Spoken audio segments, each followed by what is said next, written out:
శ్రీ మాత్రే నమః. మనమిప్పుడు నాగేశ్వర జ్యోతిర్లింగం ఆలయం గురించి మాట్లాడుకుంటున్నామండి. అయితే ఇది గుజరాత్‌లో ద్వారకా సమీపంలో నాగేశ్వర జ్యోతిర్లింగం ఆలయం ఉందండి. కనిపిస్తున్న ఈ శివుడు హైట్ ఏమో 125 అడుగులండి. అండ్ అడ్డమేమో 25 అడుగులు. మనం నాగేశ్వర జ్యోతిర్లింగ ఆలయంలో విశేష పూజలు ఎప్పుడు జరుపుకోవాలంటే పొద్దున్న 6 గంటల నుంచి ప్రారంభమవుతది. మధ్యాహ్నం 12 వరకు మరియు సాయంత్రం 4 గంటల నుంచి 9:30 వరకు సంధ్యాహారతి మరియు దర్శనాలు జరుగుతాయన్నమాట. 12 జ్యోతిర్లింగాల్లో ఈ జ్యోతిర్లింగం ఒకటండి.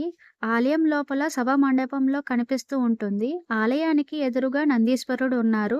నందీశ్వరుడి ముందు కూర్మం దర్శనం ఇస్తారనమాట.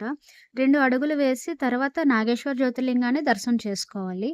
అలాగే కొద్దిగా వెనక్కి వస్తే స్వామివారిని దర్శించుకోవచ్చు. వెండి రూపంలో ఉన్న స్వామివారు. మరియు అమ్మవారి దర్శనం కూడా ఉన్నదండి. దుర్గా అమ్మవారనమాట.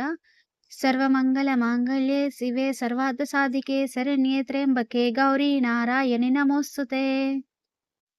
నేనిప్పుడు ఆలయం బయటన ఉన్న గుడి ప్రాంగణం అంతా చూపిస్తున్నానండి. ఆలయం బయట మర్రి చెట్టు కింద వినాయకుడి విగ్రహం ఉంది.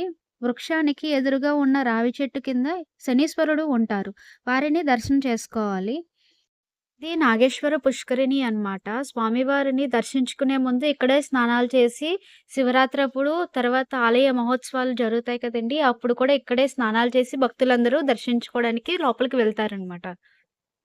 ఇంకొద్దిగా బయటకు వస్తే శివుడు, పార్వతి ఇంకా కుటుంబం సమేతంగా ఉన్న విగ్రహం కనిపిస్తుందండి.